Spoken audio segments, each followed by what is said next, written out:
തരമാറ്റിലാണെങ്കിൽ നമ്മുടെ നവീൻ വന്നെത്തുകയാണ് അനന്തപുരിയിൽ. തുടർന്ന് നന്ദുവിനോട് പറയുന്നുണ്ട്, ഞാൻ കയ്യിലൊന്നും കരുതിയിട്ടില്ല എന്ന്.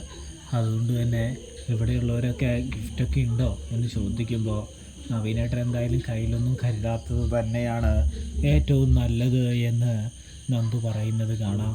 തുടർന്ന് നന്ദുവും നവീനും സംസാരിച്ചു കൊണ്ടിരിക്കുകയാണ്. അപ്പോൾ അനിയാണെങ്കിൽ മേളിലേക്ക് പോകാൻ തുടങ്ങുമ്പോൾ മോനിപ്പോൾ മുകളിലേക്ക് പോകേണ്ട എന്നും എൻ്റെ മരുമോനെ മോള് നന്ദുവായിട്ട് സംസാരിച്ചു കൊണ്ടിരിക്കുകയാണെന്നും പറയുന്നത് കാണാൻ കഴിയുന്നുണ്ട്, സാധിക്കുന്നുണ്ട്. ഇതേ സമയമാണെങ്കിൽ എനിക്ക് ആകെ സങ്കടമാകുന്നുണ്ട് കേട്ടോ.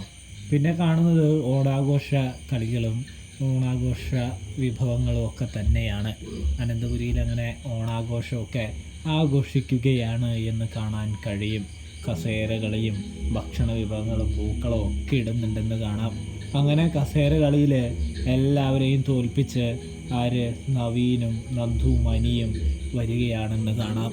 ഇതേ സമയം നവീനും തോറ്റ് പുറത്താകുമ്പോൾ നന്ദുവിനെ ഒന്നാമതെത്തിക്കാനായിട്ട് അനി മനഃപൂർവ്വം തോറ്റു കൊടുക്കുമ്പോൾ ആ സന്ദർഭം കനകയാണെങ്കിൽ പറയാണ്, നവീൻ മോൻ വന്നതുകൊണ്ടും നവീൻ മോൻ ഉള്ളതുകൊണ്ടുമാണ് നന്ദുവിന് ഒന്നാം സ്ഥാനം കിട്ടിയതെന്ന് പറയുന്നതും എല്ലാവർക്കും വിഷമാവുന്നതും കാണാം.